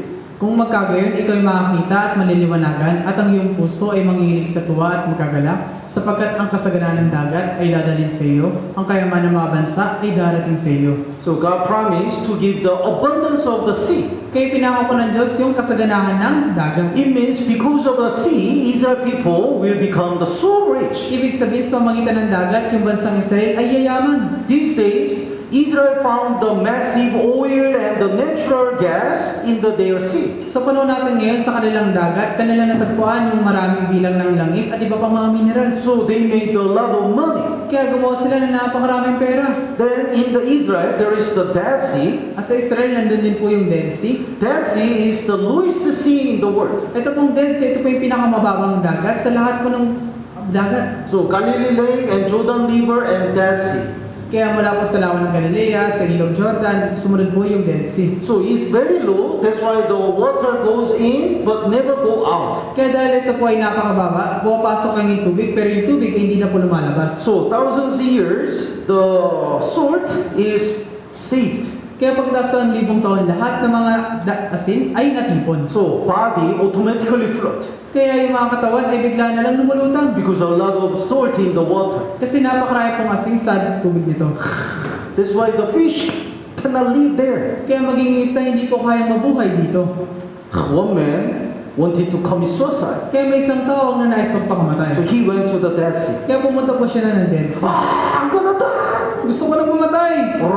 Automatically float. Pusa na lang, lulutang. I want to die! Gusto ko nang mamatay. Automatically float. Pusa na lang, lulutang. So he said, this is useless even to commit suicide. Kaya kanya sinabi, itong Dead Sea na to ay walang silbi sa pagpapakamatay.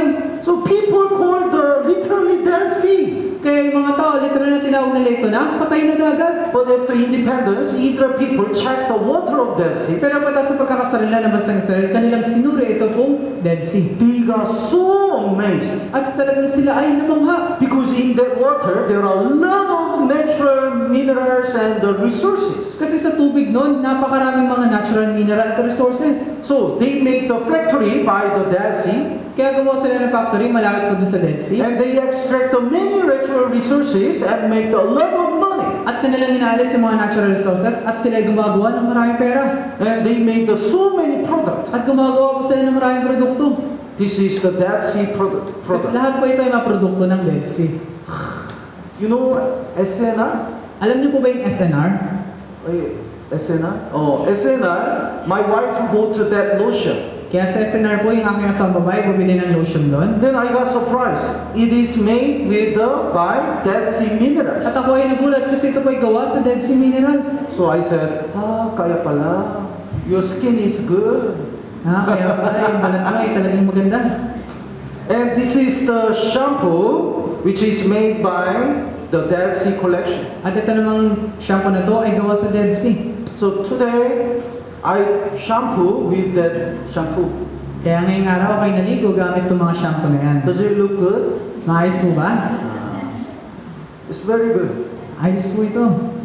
So Israel people made a lot of money. Kaya yung mga Israelita talagang nagkaroon sila ng maraming pera. And another one is, you will get the wealth of Gentiles. You will have the money of the world. At yung isa pang bagay, ang kayamanan ng mga bansa ay darating sa iyo. These days, all the global companies, most of the global company are owned by Israel people. Kaya sa panahon natin ngayon, lahat ng malalawakang kumpanya ay pagmamayari po ng mga Hudyo. So these all companies are owned to Israel. Kaya lahat ng mga kumpanya na to ay pagmamayari ng mga Israel. And these all companies, McDonald's, Coca-Cola, Starbucks, and Levi's, and these all companies belong to Israel people. Kaya lahat ng mga kumpanya na to ay pagmamayari ng mga Hudyo. Do you like a movie? Mahilig mo ba kayo sa pelikula? Have you seen this mark? Nakita niyo na po ba itong mga tanda na ito? This is all the Hollywood movie company. They are all owned to Israel people. Lahat po ng mga kumpanya ng Hollywood na ito ay pagmamayari ng mga Hudyo. Have you got the vaccination? Pfizer?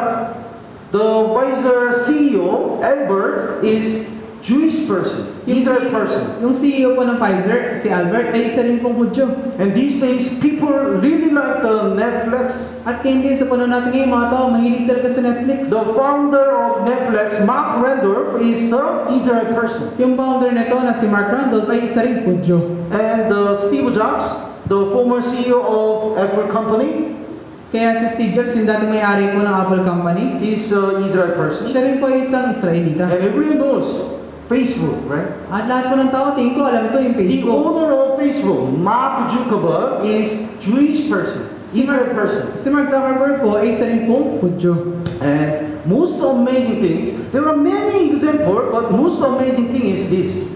Marami pong magandang halimbawa, pero ito po yung nakakamanghang bagay. Banco Central Philippines. Everyone knows this bank, right? Lahat naman po alam itong bangko na to, tama? This bank has the right to issue the peso. Kaya ito pong bangko na to, sila may karapatan na mag-issue ng peso. Tama po ba? Oh. So here, BSP. So, whose bank is this? Kung ganun, kaninong bangko po ito? Yes, of course, Philippine government. Tama, sa Pilipinas po. Then, whenever Philippines need the peso, they ask the BSP, and BSP issue the peso. Kaya sa tuwing yung Pilipinas po ay magre-request ng peso, ito pong BSP may mag-issue ng peso at kanila itong bibigyan. And this is a Federal Reserve Bank. At ito naman yung Federal Reserve Bank. It's in the America. At ito naman po ay nasa Amerika. This bank has the right to print the dollars. Itong bangko naman ito ay mayroong karapatan na mag-issue ng dolyar. Then whose bank is this? Kung ganun, kanino pong bangko ito? Not America. Hindi po sa Amerika. This is a private bank. Ito po isang pribadong bangko. Is owned by Israel people. Pagmamayari ng mga Israelita. So, the Federal Reserve Bank organized much like a private corporation. It's a private bank. Kaya ito pong Federal Reserve Bank ay gaya po ng organisasyon ng mga pribadong korporasyon. So it considers itself independent central bank because it is private bank. Kaya ito po ay nagpapatungkol na isa silang independent na bangko. So it's like this. American government, whenever they need a dollar, they borrow the money from FRB. Kaya gaya po nito, sa tuwing yung Amerika ay nangingi ng pera, sila po ay umuutang sa Federal Reserve Bank. So this is all utang. Kaya lahat po ito ay utang. And they collect the tax and return to FRB At kanila po nakolekta lahat ng mga buwis at kanila itong binabalik sa FRB with the interest. kasama ng interest. So think about this. FRB, their expense to print the dollars, for example, one bill, when I check, they spent 40 pesos. Kaya isipin po ninyo to, yung FRB po, sa tuwing sila ay magpiprinta ng $1, yung halaga po ng $1 na to ay 40 pesos. The paper and ink, Yung papel po at yung tinta. so they need the 40 pesos. But if it is the $100, then 5,800 pesos. Kaya kung ito ay $100, ito po ay may total na 5,800 pesos. So whenever they print the $100, they own the money. Kaya sa tuwing sila mag-imprinta ng pera, sila ay kumikita na rin ng pera kagad. Israel people have the right to print the dollars. Yung mga Israelita, nasa kanilang karapatan para mag-imprinta ng dolyar. Even American government cannot control the FRB at all. Kahit yung gobyerno ng Amerika, hindi po nila magakontrolin yung FRB. Governors, even governors, couldn't even enter the FRB. Maging yung mga gobyerno, hindi na makapasok dun sa FRB. And what about this? All the world borrow the dollars from FRB. At ngayon din, lahat po ng mga bansa ay umutang po dun sa FRB. And if they cannot pay back because of the high interest, then FRB will say, give us your electricity, water. At kapag hindi na po sila makapagbayad kasi ang interest ay napakalaki na, ang sasabihin ng FRB, sige, ibigay niyo sa akin supply ng inyong kuryente. Give us the highway and train. Bigyan niyo sa akin yung inyong mga tren, highway. That's why these days Israel can control the world because of the money. Kaya nga sa panahon natin ngayon, yung mga Israelita, kaya nilang kontrolin yung mundo sa pamagitan ng pera. Even though there are so many developed countries, they have maraming utang. Kahit marami pong mga bansa ang mauunlad, napakarami po nilang utang. All of them borrow the money from FRB, Israel people. Kasi lahat po sila ay umutang doon sa FRB na pagmamayari ng mga Israelita. That's why without the Israel people's support, nobody can be the president of America. Kaya nga kung wala ang suporta ng Israelita, wala pong sino man ang maaaring maging presidente sa Amerika. If this is AIPAC, the biggest lobbyist, the group of Israel people. Kaya ito po yung AIPAC, ito po yung isa sa malaking lobby doon sa Israel na sa loob po nito ay puno ng mga Israelita. Then whoever becomes the candidate of the America, they visit the AIPAC first. At sino mang nais mga kandidato doon po sa Amerika, sila ay bibisita muna sa AIPAC. Barack Obama and Trump, Joe Biden, they always visit AIPAC and promise, I'm gonna work for Israel. Lahat po sila ay bumisita sa AIPAC at kanila ay pinangako na sila ay magtatrabaho para sa Israel. I'm serving Israel. Please support me. Aking paglilingkuran yung Israel, pakiusap, suportahan ninyo ako. Because they know that without supporting of Israel people, they cannot be the president. Kasi alam nila, nang walang suporta ng mga Israelita, hindi sila maaaring maging presidente. So, Israel people already become the strong nation as God promised. Kaya yung bansang Israel ay naging makapangyarihan ng bansa kung paano ipinangako ng Diyos. They got the strong nation. They got the two blessings. Sila ay nakatanggap ng dalawang pagpapala. So, who achieved these all the blessings? Kaya sino sa katuparan ng mga pagpapala na ito? God did it. Yung Diyos po yung gumawa. So it means God is still alive and Bible is really word of God. Kaya ibig sabihin po nito, yung Diyos ay buhay at yung Biblia ay tunay na salita ng Diyos. Tama po ba? Yes. So now we check the part of the curse and the blessing. Kaya ngayon atin po nakita yung parte ng sumpa at pagpapala. So nobody can deny that God is still alive. Kaya wala po sino makakatanggi na yung Diyos ay buhay talaga. But this is the important part. Pero ito po yung mas mahalagang parte. Restoration of Israel has a very important biblical meaning. Yung pagpapanumbalik ng bansang Israel ay meron pong mahalagang kahulugan na nasa Biblia. This verse is very, very important. Basahin po natin ng sabay-sabay. 3, 2, 1. Kaya pag-aralan ninyo mula sa puno ng igos ang kanyang talinghaga. Kapag malambot na ang sanga nito at umusbong na ang mga dahon, alam ninyong malapit na ang taggaraw. Yes. Fig tree indicates Israel. Kaya yung puno ng igos, ito ba'y nagpapatungkol sa bansang Israel? Because all the tree bears a fruit after flower. Kasi lahat po ng mga puno ay nagbubunga pagkatapos sila mamulaklak. But fig tree suddenly bear the fruit without flower. Pero ito pong puno ng igos ay bigla na magkakaroon ng bunga nang walang bulaklak. Like Israel. Israel suddenly becomes a strong nation without any sign. Kaya gaya din naman ito yung bansang Israel ay naging makapangyarihang bansa na walang anumang tanda. Then when Jesus said, when we look at the branch has already become tender and fruits first leaves, we have to know summer is near. Kaya sinabi po ni Jesus, kapag nakita natin yung sanga nito at mga dahon ay umuusbong na at malambot na, ibig sabihin nito yung tagaraw ay malapit na. The branch has already become tender. In the winter season, fig tree looks like dead. Kaya ibig sabihin nito yung sanga ay malambot na. Sa yung puno po ng igos, ito po ay mukha pong patay. But when we bring forth the leaves, we have to know the summer is near. Pero kapag umuusbong na yung mga dahon nito, alam po natin na yung tagaraw ay malapit na. It means when we look at the independence of Israel, we have to know Jesus' second coming is very near. Ibig sabihin po nito, kapag atin na nakita yung pagkakasalanla ng bansang Israel, yung muling pagdating ni Jesus ay malapit na rin. Because in Israel, the summertime is the harvest time. Kasi po sa Israel, yung panahon ng tagaraw, ito po yung panahon ng pag-aani. When Jesus came to this world at the first time, He came to spread the seed of the gospel. Yung unang beses po na pumunta dito si Jesus sa mundo, kanya pong inasik yung binhi ng Ebanghelyo. And when we believe that gospel and get salvation, we become His fruit. At kapag ating sinampalatayaan na ito po Ebanghelyo na ito at tayo naligtas, tayo po yung nagiging kanyang bunga. Then Jesus promised He will come again. At kanya ipinangako na siya po ay muling babalik. At the time, He will harvest His saved people. He will bring the saved people. At sa panahon na yun, kanya pong anihin lahat po na maligtas na tao. So that's why Jesus said, when you look at the independence of Israel, we have to know summer is near, harvest time is near. Kaya nga po sinasabi ni Jesus, kapag ating na nakita yung pagkakasalanla ng bansang Israel, yung panahon ng tag-ani ay malapit na din. We have to know this time is the time for Jesus' second coming. It's very near. Kailangan po natin malaman na ngayon, ito yung panahon kung saan yung muling pagdating ni Jesus ay malapit na. So Jesus mentioned about the last signs before He comes again. Kaya binanggit po ni Jesus yung mga tanda ng katapusan bago po siya bumalik.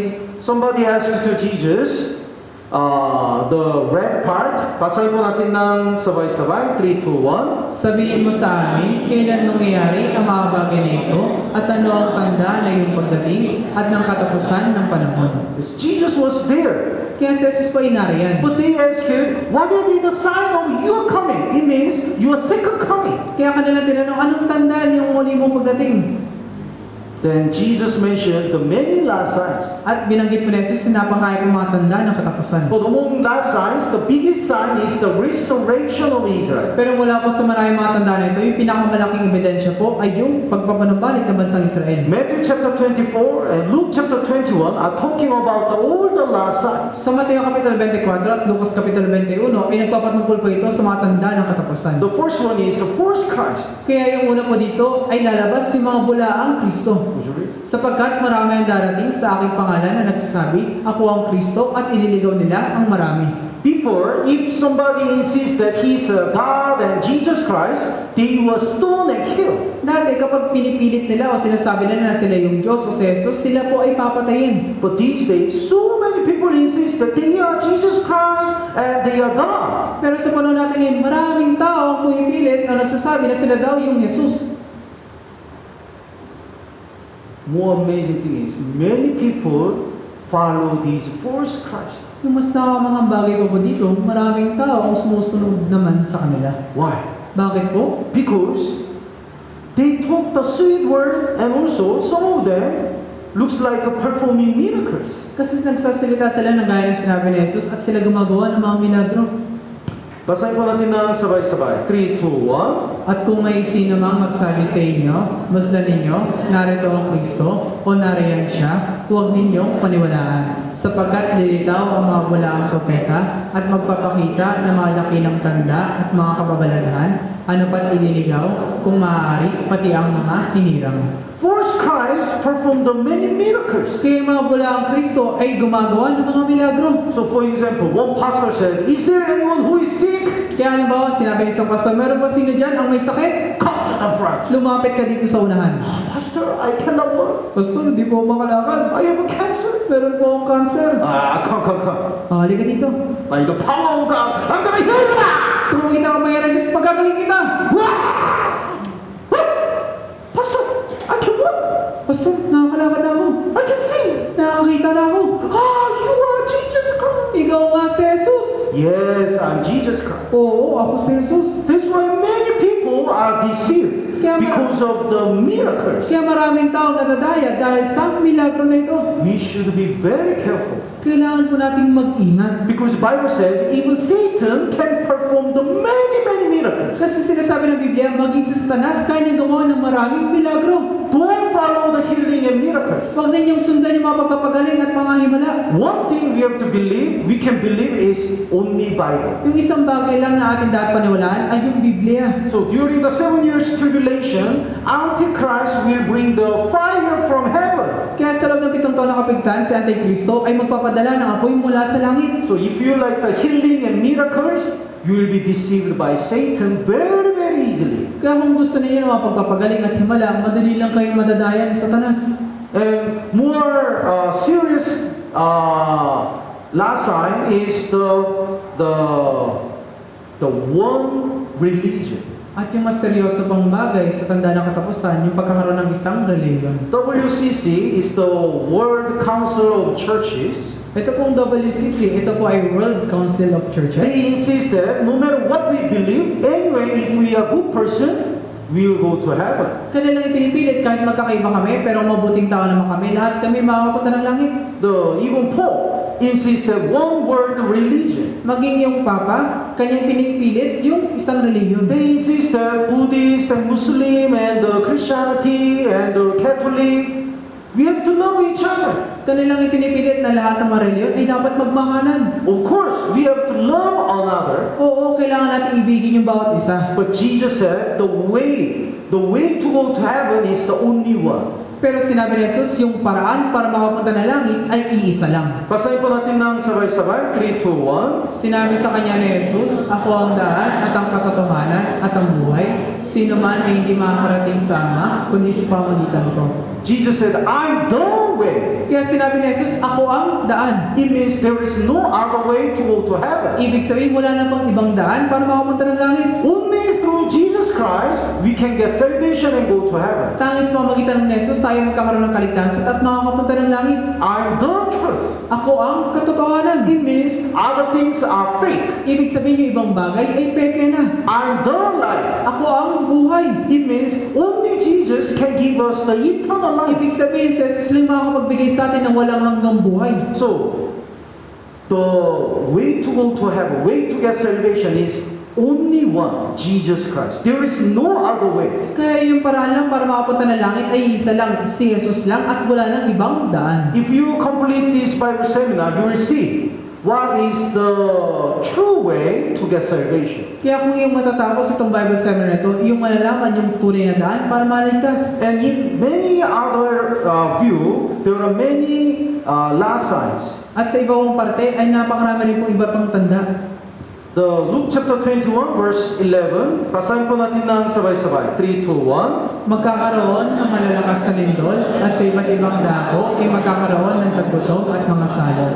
At magkakaroon ng mga bagay na kakilakilabot at ang mga dakilang tanda mula sa langit. Yes. Lindol. We already experienced many earthquakes. Kaya di ba ating naranasan napakaraming lindol? Some people lost their house and the family. Yung ibang tao nawala na ng bahay, pamilya. Sometimes the one city is destroyed. Kung minsan isang lungsod nawawasak. If the earthquake happens in the ocean, it makes a big tsunami. Kapag yung lindol ay nangyari sa karagatan, ito po ay gagawa ng isang malaking alon. And because of the earthquake, the volcano erupts. At dahil sa lindol, yung mga bulkan ay sumasabog. So 2020, Taal volcano erupted.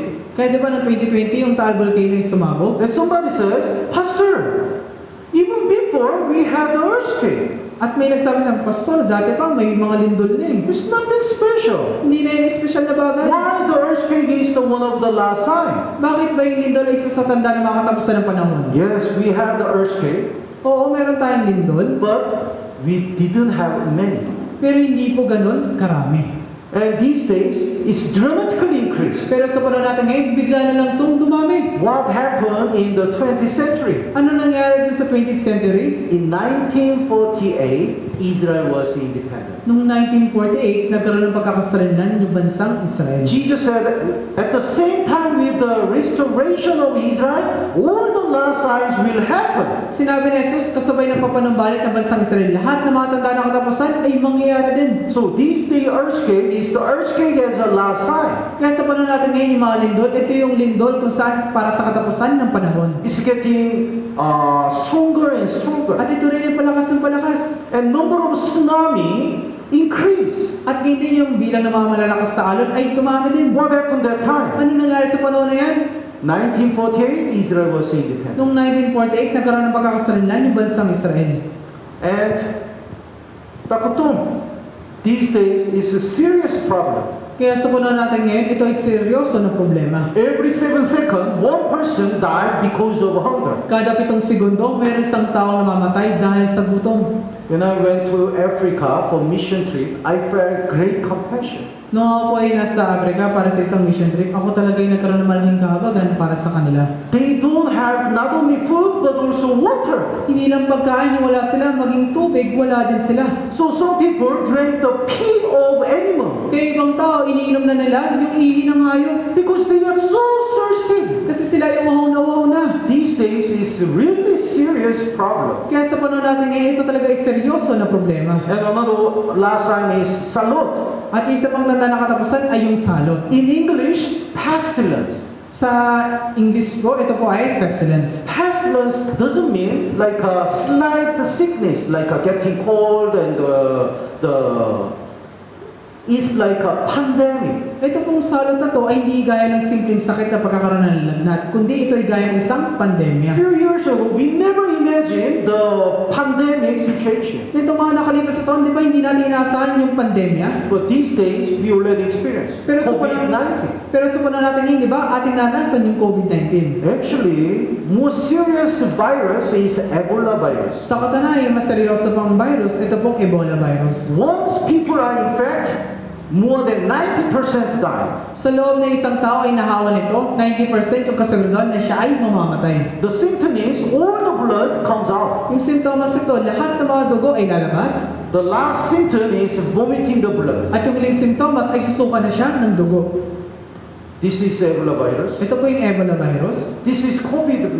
Ito naman yung COVID-19. Luckily, COVID-19, even though it's spread very easily, not many people die. Ito pong COVID-19, mabilis lang kumakalat pero hindi ganun nakakapinsala. But one day, the doctor really worried. What if the Ebola virus combined with the COVID-19? Pero isang araw, yung mga doktor na nababahala sila, paano na lang kung magsama tong COVID-19 at Ebola virus? So it can easily spread and so many people will die. Mabilis na ito ay kakalat at tiyak maraming tao mabilis na mamamatay. And the last one is the great signs from heaven. At yung isa pong bagay, mga dakilang tanda mula sa langit. These days, scientists said the weather is crazy. Sa panahon natin ngayon, sinasabi ng mga scientific yung ating klima ay talagang baliw na. Europe is getting hotter and hotter. Yung Europa ay painit na ng painit. So the trash bag is melting Kaya yung tapunan ng basura ay nalulusaw na lang. because it's so hot. Kasi napakainit. And the corn becomes a popcorn. At yung mga mais nagiging popcorn na. Oh, it become popcorn sa ilalim ng sinagang araw, ito ay nagiging popcorn. And the egg is fried. At yung itlog ay napiprito. So many people are dying. Kaya maraming tao ang namamatay. And they said they are not ready. At kanilang sinasabi, hindi sila handa. Expert says this is just a beginning. Sinasabi ng mga eksperto, ito ay panimula pa lang. But amazingly, in Africa, there is snow. Pero yung nakakamang bagay dito, sa Africa, nagkakaroon ng niebe. Have you imagined? Can you imagine we have a snow in Philippines? Maisip niyo po ba dito sa Pilipinas, ulan ng niebe? In Sahara Desert in Africa, there is a snow. Doon mo sa Sahara Desert, nagkaroon ng niebe. So one area is getting hotter and the other area is snow. Kaya isang lugar, painit na painit, yung isa naman lugar, nagkakaroon ng niebe. So these days, all the last signs already happened. Kaya sa panahon natin ngayon, lahat ng mga tanda na katapusan ng panahon ay nangyayari na. Israel already independent. Yung bansa Israel, nagkaroon ng pagkakasalanlan. It means Jesus' second coming is very near. Ibig sabihin, yung muling pagdating ni Jesus ay napakalapit na. Before He comes, we have to get salvation first. Bago siya dumating, kailangan mo natin magkaroon ng kaligtasan. Otherwise, we will be left behind and enter the 7 years great tribulation. Kasi kung hindi, tayo may iwan at papasok sa 7 taon ng kabigatian.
Already all the last signs happened. Kaya lahat mo na matanda na katapusan ng panahon ay nangyari na. So when Jesus comes again, He will bring the only saved people. Kaya kapag muling dumating si Jesus, kanyang kukunin lang yung mga ligtas na tao.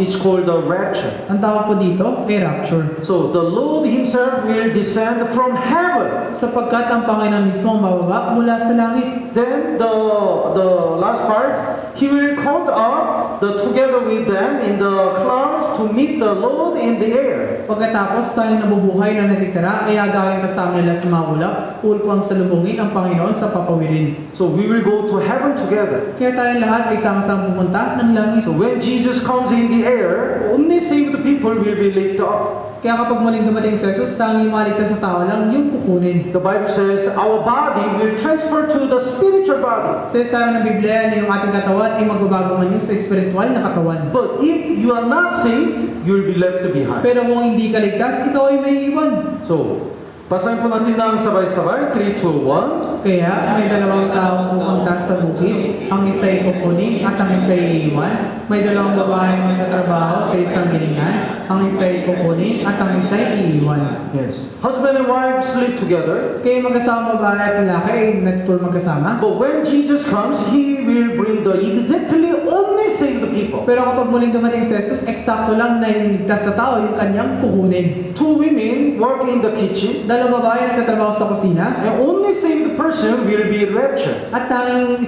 ligtas na tao lamang yung kukunin. Even though they cried, it's too late. Kaya sila ay umiyak, huli na ang lahat. They don't have the chance to get salvation anymore. Wala na silang pagkakataon pa na maligtas. So one day, you will hear the news. Some people disappear. Kaya isang araw, marinig nyo na lang na yung ibang tao ay nawawala na. It can be the rapture. Maaari po yun na ang rapture.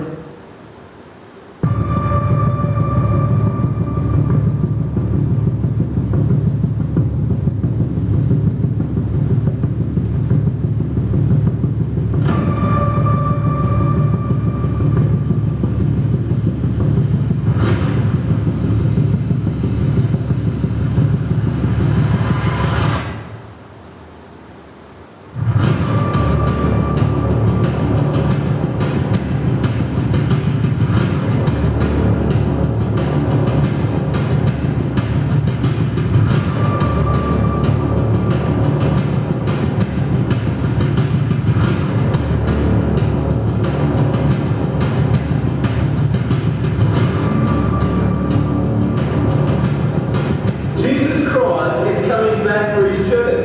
The Bible says in Matthew chapter 24 verse 42, "Watch therefore, for you do not know the hour your Lord is coming."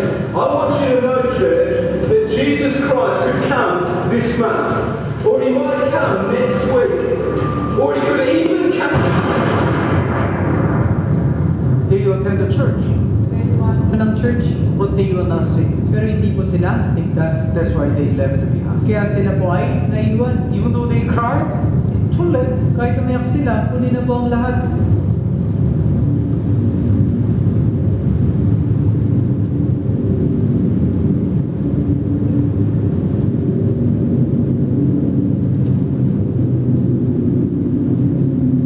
Are you really ready to go to heaven? Ikaw ba ay talagang handa na pumunta ng langit? Are you really ready to stand before holy God? Ikaw ba ay talagang handa na tumayo sa banal na Diyos? If we stand before God with our sins, we will be judged and go to hell. Kung tayo tatayo sa Diyos sa may kasalanan, tayo po'y makatulad, mapupunta ng impyerno. That's why God prepared the salvation in the Bible. Kaya inanda na po ng Diyos yung kaligtasan sa Biblia. If we want to find that true salvation, God will help us to understand it. Kung gusto talaga natin mahanap yung tunay na kaligtasan na sa Biblia, tutulungan po tayo ng Diyos. So we don't have enough time Kaya wala na tayo sapat na oras. because we are living at the end of end time. Kasi tayo po'y nabubuhay na sa katapusan ng panahon. Tomorrow, we're going to study what will happen during the 7 years tribulation. Bukas po ating pag-aaralan kung ano ba ang mangyayari sa 7 taon ng kapighatian. Actually, the Bible already prophesies all the things about 7 years tribulation. Sa katunayan ay propesya na po ng Biblia kung ano po yung mga mangyayari sa 7 taon ng kapighatian. These all things, everything is already ready. Lahat po ng mga bagay na yan ay handa na po. Especially the Antichrist will force people to receive the 666 mark. Lalo na yung Antikristo na pipilitin yung mga tao na magpalagay ng tanda. So, before we are late, we have to get salvation first. Kaya bago pa tayo mahuli, kailangan natin muna magkaroon ng kaligtasan. Otherwise, we will be left behind and go to hell. Kung hindi, tayo may iwan at mapupunta ng impyerno. Death is very near to us. Kaya yung kamatayan ay talagang napakalapit sa atin. Look at this. Tingnan po ninyo ito.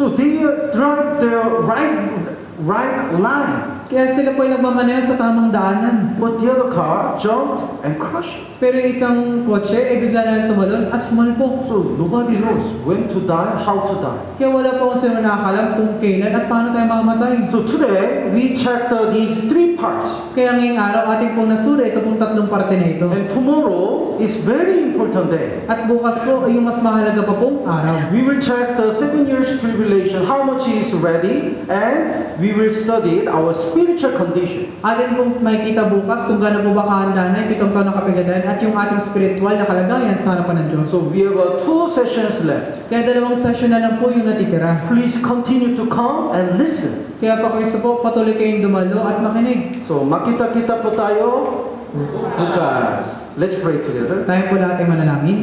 Our Heavenly Merciful Father God, thank you for showing us the clear evidence that the Bible is truth and you are alive. Ama namin nasa langit na mahabagin, maraming salamat po sa inyong pagpapakita ng malinaw na ebidensya na ikaw po yung Diyos na buhay. Please help our heart to be ready to get salvation. Pakaysa po, tulungan niyo po ang mga puso na maging handa na makatanggap ng kaligtasan. And please protect all of us from the temptation of Satan. At pakaysa po, ingatan niyo po ang bawat isa sa amin mula po sa panunukso ni Satanas. We commit the last 2 sessions in your mighty hands. We pray in name of Jesus Christ. Amin po yung nagkakatiwala ang mga natitirang 2 session sa inyong mapahinang kamay. Ito ay aming dalangin sa Panginoon Hesus Kristo. Amen. Amen.